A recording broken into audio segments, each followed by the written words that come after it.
এই মানুষগুলো এখানে দাঁড়িয়ে কি বলে, কি এমন বলে যে আপনি এখানে আসবেন না, আপনি রাগ করেন যে না ওরা ইহুদির দালাল, ওরা কেন, কি বলে সে? বলেন সে কি বলে? বলেন সে তার কোন কথায় আপনাকে বলেনি যে তোমার ঘরের কোরআনটা খুলে দেখো আছে কিনা, তুমি পড়ে দেখো, তুমি অনুবাদ করে দেখো তো কি অনুবাদ হয়? এই মিম্বার কোন খতিব এটা বলে না আপনাকে যে তোমার লাইব্রেরিতে যাও, তোমার পছন্দ মতো হুজুর অনুবাদ নাও, তোমার পছন্দ মতো পাবলিকেশনস নাও, প্রেস থেকে পাবলিশড হওয়া বুক কিনো, বুখারিটা নাও, তোমার যখন ইচ্ছা তখন তুমি ওই অধ্যায়টা খোলো, যখন তোমার ইচ্ছা তুমি অমুক হাদিসটা পড়ো। তুমি একটু পড়ে বলো তো এখানে কি লেখা আছে? কোন খতিব এখানে বলে না? আপনি কোন কোথায় রাগ করেন? ও তো আপনাকে শিরিক করতে না করে, ও তো আপনাকে বাজে কথা বলে না, ও আপনাকে বিদআত করতে না বলে। আপনি খেপতেছেন কেন ভাই? আপনি এত উদার মনের মানুষ যে নিজের জীবন নষ্ট করে দিলেন পুরো ফ্যামিলির জন্য। আজকে ছোট ভাই ডাক্তার, এর বড়টা ব্যবসায়ী। আপনি ঠিকই বিদেশ থেকে 40-45 বছর বয়সে আসছেন, টাকা পয়সা তেমন কিছু নেই, একটা ঘর করার পরে কিছুই নেই। ছোট ভাই আপনার টাকায় ডাক্তার হয়েছে, ছোট ভাই আপনার টাকায় ব্যবসায়ী হয়েছে। আপনি যখন ইনকাম করছেন সব টাকা ঘরে লাগছে, ছোট ভাই, বড় ভাই, ছোট বোন, বড় বোন সবার লাগছে। কিন্তু ছোট ভাই যখন ব্যবসায়ী হয়েছে, ছোট ভাইয়ের টাকা দিয়ে ছোট ভাই শুধু নিজের জন্য জমি কিনে আপনি পান 9 ভাগ। আপনি তো এত উদার, কিন্তু আপনি কারো কাছে কোনোদিন বলেননি এটা। হালকা মনে দুঃখ কষ্ট আছে, মন ভার করে থাকেন আপনি। আপনি এত উদার মনের মানুষ হয়ে কেন আল্লাহর সাথে অপরাধের ব্যাপারে আপনি বখিল হয়ে যান কেন? আল্লাহ সম্পর্কে জানার ক্ষেত্রে, রাসূল সম্পর্কে জানার ক্ষেত্রে আপনি কেন কৃপণ হয়ে যান? কোথায় যায় আপনার উদারতা? কোথায় যায় আপনার সৎ সাহস? কেন আপনি রাগ করেন? কেউ যদি আপনাকে বলে নামাজ পড়া হারাম, আপনার উচিত তাকে জিজ্ঞাসা করা কেন হারাম। সে যদি বলে যে এই কারণে হারাম, আপনি দেখবেন যে এই কারণটা ভ্যালিড কিনা, কারণটা সঠিক কিনা। যেমন আমরা বলি আমানতু বিল্লাহ, ঈমান আনছি কার উপর? ওয়া মালাইকা, কার উপর? আমানতু বিল্লাহি ওয়া মালাইকাতিহি ওয়া কুতুবি, আল্লাহর কিতাবের প্রতি ঈমান এনেছি। কিসের প্রতি? কিসের প্রতি? তো লোকটা যদি বলে, আমি একটা উদাহরণ দিচ্ছি, যে ফজরের নামাজ 2 রাকাত না 3 রাকাত, সে যদি কোরআনের কথা বলে, আমি এটা কেন বলছি, রিজন আছে। 3 রাকাত ফজরের নামাজ কেউ আগে শুনছেন?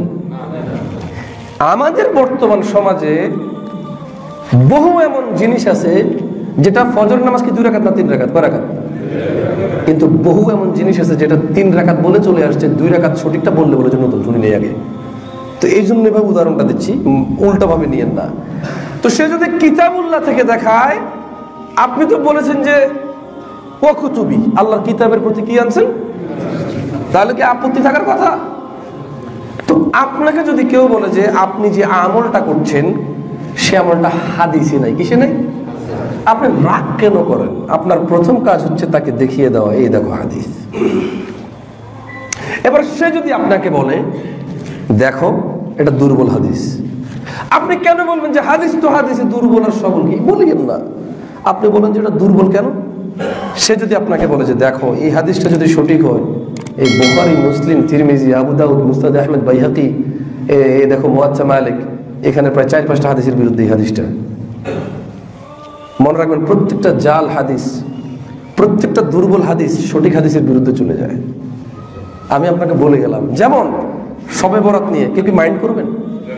রাগ করিয়েন না, এলাকার হোলায় কি দড়ি দুগা লাগাই দিন যাই খালি বেললি না। সত্যি অন্তরের ভালোবাসা থেকে কথাগুলো বলতেছি। একটা জাল জিনিস, একটা দুর্বল জিনিস সঠিক কয়েকটা জিনিসের বিরুদ্ধে চলে যায়। যেমন প্রচলিত কথা হচ্ছে শবে বরাতের রাতে আল্লাহ কোথায় নেমে আসে? কোন রাতে নেমে আসে? শবে বরাতের। কিন্তু অনেকগুলো হাদিস পাওয়া যায় আল্লাহ প্রতি রাতে প্রথম আকাশে আসে। তো এই হাদিসটা যখন সঠিক হয় তখন ওই হাদিস সবগুলো বাদ হয়ে যায়। বছরের 365 দিন আপনি অস্বীকার করলেন আল্লাহর নেমে আসা, একদিনকে গ্রহণ করে। আমি কি বুঝাইতে পারছি ব্যাপারটা? প্রবলেমটা কোথায়? আর রাগ করিয়েন না। আপনি লম্বা তাল গাছের টুপি পরবেন, পরেন। নীল টুপি পরবেন, পরেন। লাল পাঞ্জাবি গায়ে দিবেন, পরেন। ওয়াল্লাহি টুপি পাঞ্জাবি যে কোনো কালার হইতে পারে, যে কটা কোনা বাইর করার করতে পারেন, কিন্তু প্রবলেম হচ্ছে যখন আপনি ওটার মধ্যে নির্দিষ্ট করবেন যে এটাতে স্পেশাল নেকি আছে, তখন যায় প্রবলেম। আপনারা গ্রামের মানুষ, আমিও গ্রামের পোলা, অনেক ঝগড়া করছেন বিদআতের নামে, আজ পর্যন্ত বুঝতে পারেন না বিদআত কি। বিদআতের সিম্পল একটা জিনিস আপনাকে আমি একটু বুঝাই, কেমনে যে বুঝাই আমরা করে। এটা হলো কোটি, এটা কি? আচ্ছা, এটাকে এখন বিদআত বানানো যাবে। আমি কি বানায় দেখাবো বিদআত? এটা কি বিদআত বানায় দেখাবো? বিদআত বানায় দেখাচ্ছি। ভিতরের অংশ কালো, উপরের অংশ অ্যাশ কালারের, এভাবে হাতা কাটিয়া 5-5টা বুতাম লাগাইয়া যদি কেউ কোটি বানাইয়া পরে, তার 10 নেকি হয়। এবার এটা বিদআত। এবার এটা কি? রাগ করিয়েন না। যদি কেউ বলে এভাবে হাতা কাটিয়া অ্যাশ কালারের র্যাক র্যাক দাগ দিয়া, কালো কালারের ব্যাক সাইড দিয়া 5টা সুন্দর বুতাম দিয়া যদি একটা কোটি বানাইয়া পড়েন, আপনাকে দেখতে সেই রকম লাগবে, সেই রকম আরাম। কোনো বিদআত নেই, কোনো কি নাই। যখনই বলবো নেকি, যখনই কি বলবো, তখন কি হয়ে গেছে? আচ্ছা, এবার আসেন এই ফ্যানকে বিদআত বানাচ্ছি আমি। এই ফ্যানকে কি বানাবো? ইনশাআল্লাহ ফ্যানকে এখন বিদআত বানিয়ে ছেড়ে দেবো। আপনারা তো মনে করেন সব তোমরা বিদআত বিদআত করো, যে সব বিদআত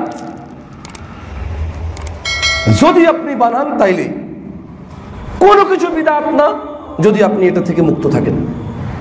আচ্ছা, ফ্যানকে কিভাবে বিদআত বানানো যায়? আমি একজনকে কিন্তু প্রশ্ন করবো, পরে একজনে কিন্তু আমাকে একটা বিদআত বানায় দেখাইতে হবে, ঠিক আছে ইনশাআল্লাহ।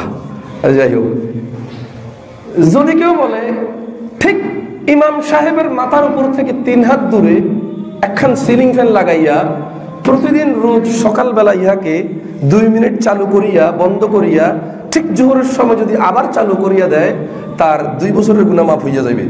এটা বিদআত। এটা কি? কারণ নেকি চলে আসছে। কি চলে আসছে? এই নেকির কথা কে বলে নাই? কে বলে নাই? এই পদ্ধতির কথা কে বলে নাই? এখানে যায় প্রবলেম। যদি কেউ বলে ঠিক ইমামের মাথার উপর দিয়া 90 ডিগ্রি অ্যাঙ্গেলে একখান ফ্যান লাগাইয়া ইমাম সাহেব আসিবার 2 মিনিট পূর্বে লাগাইয়া দাও, ইনশাআল্লাহ ইমাম সাহেবের মিম্বার ঠান্ডা শীতল হইয়া থাকিবে, উনি আরাম পাইবে। এটা বিদআত না? এটা কি না? এটা নেকি। কেন? যিনি ফ্যান লাগাইছে ইমাম সাহেব সব সালাত আদায় করাচ্ছে, গরমের দিন উনি ঠান্ডা শীতল হয়ে আরামসে মনোযোগ দিয়ে নামাজ পড়তেছে, ওনার নামাজে মনোযোগ আছে, আর এই ফ্যানে এর ভূমিকা আছে। এই ফ্যানে কি আছে? ইনশাআল্লাহ ফ্যান যিনি দান করছে ওনার নেকি হবে। ওনার কি হবে? কিন্তু সিস্টেম করে দিয়ে যদি এটাকে নেকি বানানো যায়, এটা কি হয়? এবারে আসেন আপনার হাতকে বিদআত বানাচ্ছি। আপনার কি কি বিদআত বানাবো? আচ্ছা, যখন আপনি বলবেন ডান হাতকে ঠিক দুপুর বেলা এভাবে হাত উপরে উঠাইয়া নিচে নামাইয়া, উপরে উঠাইয়া নিচে নামাইয়া 3 বার আস্তাগফিরুল্লাহ, 3 বার সুবহানাল্লাহ, 3 বার আল্লাহু আকবার, লা ইলাহা ইল্লাল্লাহ 10 বার, এরপর ডান দিকে এভাবে হাত, বাম দিকে এভাবে হাত দিয়ে যদি সোজা উপরের দিকে তাকাইয়া আশহাদু আল্লা ইলাহা ইল্লাল্লাহ ওয়া আশহাদু আন্না মুহাম্মাদান আবদুহু ওয়া রাসূলুহু পড়া যায়, তার 30 বছরের গুনাহ মাফ। এটা বিদআত। এটা কি? অথচ ওযু করে আশহাদু আল্লা ইলাহা ইল্লাল্লাহ ওয়া আশহাদু আন্না পড়লে আল্লাহ জান্নাতের কয়টা দরজা বলে? এটা হাদিস। এটা কি? আর দেখেন আস্তাগফিরুল্লাহ পড়ছে, সুবহানাল্লাহ পড়ছে, আলহামদুলিল্লাহ পড়ছে, লা ইলাহা ইল্লাল্লাহ পড়ছে, পৃথিবীর সর্বোত্তম জিকির লা ইলাহা ইল্লাল্লাহ ওটাও পড়ছে, কিন্তু শুধু ওই যে বলছে ডান হাতকে এমনি দিয়া ঠিক দুপুরবেলা উপরের দিকে তাকাইয়া, এই পদ্ধতি দিয়ে যখন এইভাবে গণনা করে নিয়ে আসলো, এটা কি হলো? আপনাদের খারাপ লাগতেছে? রাগ করিয়েন না। এইখানে মিম্বরে যখন দাঁড়াইয়া ইমাম সাহেব বলে যে সালাম ফেরানোর পরে সম্মিলিত, কি মিলিত? আবার বলেন কি মিলিত? রাগ করিয়েন না চাচা, রাগ করতেছেন কেন আপনি? আপনি না বলেন মুনাজাত কি খারাপ জিনিস? এটা তো আপনি বলেন, আমরা তো বলিনি মুনাজাত খারাপ। আমরা বলেছি আপনি যে পদ্ধতি চালু করেছেন, স্টাবলিশ করেছেন, অনিবার্য অবধারিত করেছেন, আল্লাহ নবী এটা দেয়নি, আপনি চাপাচ্ছেন কেন ওটা আমার উপর? বেশ, আপনি রাগ করছেন। আমরা বলেছি ইন্নাল্লাহা ওয়া মালাইকাতাহু ইউসাল্লুনা আলান নবী, আয়াত নাযিল হলো, সাহাবারা বলল ইয়া রাসূলুল্লাহ কিভাবে দুরূদ পড়ব? আল্লাহ নবী শিখিয়ে দিলেন দুরূদ ইব্রাহিম। আপনি বললেন যে মসজিদে আসতে হবে কারো ছেলে বিদেশ গেলে, কারো ঘরে বাচ্চা হলে, কারো চাকরি হলে, কারো ভালো কিছু হইলে, খারাপ কিছু হইলেও ভালো কিছু হইলেও মিলাদ কিন্তু কমন।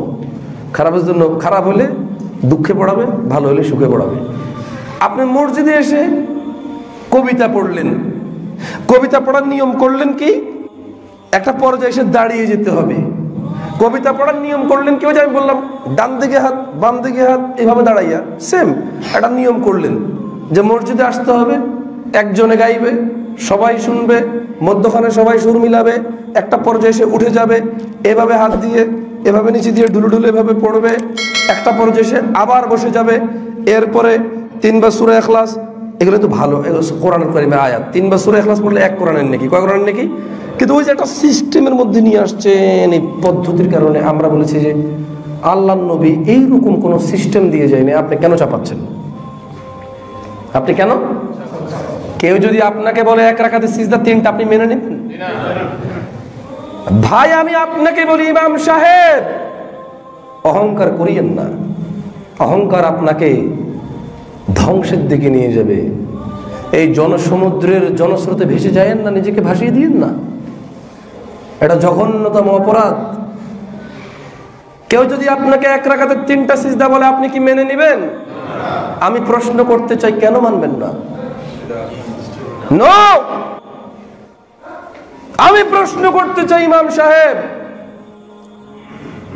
কাকুতি মিনতি করে বলতে চাই, চাচা তাল গাছের টুপি পরেছেন, নিজেকে ভান্ডারি বলে পরিচয় দেন, চরমনাই বলে পরিচয় দেন, আট্রসি বলে পরিচয় দেন, আপনি নিজেকে আরো অনেক আছে, আমি নাম জানি না, যেহেতু সৌদি আরবে বড় হয়েছি, এমনি এলাকায় যা কয়টা দেখছি। আমি কি একবারও বলছি আপনাকে এগুলো খারাপ বলছি? আমি বলতে চাই, নিজেকে যাই পরিচয় দেন, পরিচয় দিচ্ছেন আপনি। 1 রাকাতে সিজদা 3টা কেন মানবেন না? মানতে হবে আপনাকে। খারাপ কি? সিজদা খারাপ কি? সিজদার খারাপ বলে তারপরে 1 রাকাতে 3টা সিজদা আপনি অস্বীকার করতে হবে।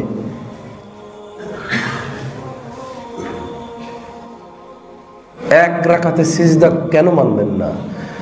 যেই কারণে 1 রাকাতে 3টা সিজদা মানবেন না, ঠিক সেই কারণে যত কিছু চালু আছে নেকির নামে, ধর্মের নামে, মানবেন না। আমি মনে বুঝাইতে পারিনি কেন অহংকার করছেন। অহংকারটা কিসের, কোথায়? আফালা ইয়াতাদাব্বারুনা আল কুরআন, আপনারা কি কোরআন নিয়ে গবেষণা করেন না? এই প্রশ্ন আল্লাহ করেছে, আপনার রব, যার কাছে আপনার প্রত্যাবর্তন। আপনি ফিরে যাবেন যার কাছে, যার কাছে আপনার হিসেব, যিনি সক্ষম আপনাকে দগ্ধ করে দিতে আগুনে, যিনি সক্ষম আপনাকে চিরস্থায়ী লাঞ্ছনার জীবন দিতে আখিরাতে, যিনি সক্ষম আপনাকে জাহান্নামের নিম্ন স্তরে নিয়ে রাখতে। কিসের অহংকার আপনার? ওই আল্লাহকে ভয় পান, যে আল্লাহ যদি আপনাকে আশ্রয় না দেয়, ওনার বিপক্ষে কেউ আপনাকে আশ্রয় দিতে পারবে না। ইউবাসসিরুনহুম ইয়াওয়াদ্দুল মুজরিমু লাউ ইফতাদি মিন আযাবি ইয়াওমিযিন বিবানি। আপনি সেদিন দেখবেন অপরাধী তার অপরাধ থেকে দায় মুক্ত হওয়ার জন্য মুক্তিপণ হিসেবে দিবি তার সন্তানকে। আল্লাহ সন্তান নিয়ে যাও, আমার বাঁচাও। ওয়াসাহিবাতিহি ওয়া আখি, বলবে আল্লাহ বউকে নিয়ে যাও, ভাইকে নিয়ে যাও, আমাকে বাঁচাও। ওয়াফাসিলাতিহি আল্লাতী তুওয়ি, কিসের অহংকার? এই পৃথিবীতে অহংকার করে যাবেন, আল্লাহ সম্পর্কে অহংকার। আসমান থেকে যে দিন নেমে এসেছে তা প্রত্যাখ্যান করবেন মানুষের বানানো দিন দিয়ে? আল্লাহর সাথে অহংকার। এত বড় জঘন্যতম জাহালিয়াত যে নিজের আল্লাহ সম্পর্কে জানে না মানুষ। কোন কোন কাজে শ্বশুর রাগ করবে, কোন কাজে নেতা রাগ করবে, কোন কাজে এসআই ওসি রাগ করবে সব জানেন, কোন কাজে আল্লাহ রাগ করবে জানেন না। আর এসআই ওসি জেলে দেবে, শ্বশুর বউ ধরে রাখবে শ্বশুর বাড়িতে, নেতা নেত্রী চেয়ার দিবে না, পথ থেকে বিচ্ছিন্ন করে দেবে, আল্লাহ তো জাহান্নামে ফেলে দেবে রে, আগুনে পুড়ে দেবে ডাইরেক্ট। মানুষকে বুঝাইতে পারলাম না। ওয়াফাসিলাতিহি আল্লাতী তুবি, বলবে আল্লাহ জ্ঞাতি গোষ্ঠী যারা আমাকে আশ্রয় দিত সবাইকে নিয়ে যাও। ওমান ফিল আরদি জামিআন সুম্মা ইউনজি, আল্লাহ দুনিয়াতে যা আছে সব জাহান্নামে ফেলে দাও, আমারে বাঁচাও। কাল্লা, আল্লাহ বলবে না, হবে না। নাযাআতাল লিশাওয়া, এটা লেলিহান অগ্নি।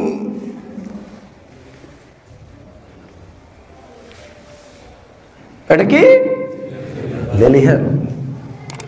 নাযাআতাল লিশাওয়া, যা চামড়া খসে দেবে, মাথার চামড়া খসে দেবে, এরকম আগুন এটা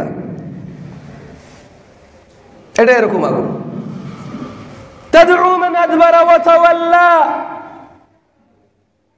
অহংকার করা যাবে না আল্লাহর সাথে, কারোর সাথে অহংকার করা যাবে না, সত্যকে প্রত্যাখ্যান করা যাবে না অহংকারের বলীভূত হয়ে। কেন? তাদউ মান আদবারা ওয়া তাওয়াল্লা, এই জাহান্নাম ডাকবে, জাহান্নাম ডেকে ডেকে নিয়ে এসে ঢুকাই দেবে ভিতরে। কাকে? তাদউ, জাহান্নাম ডাকবে।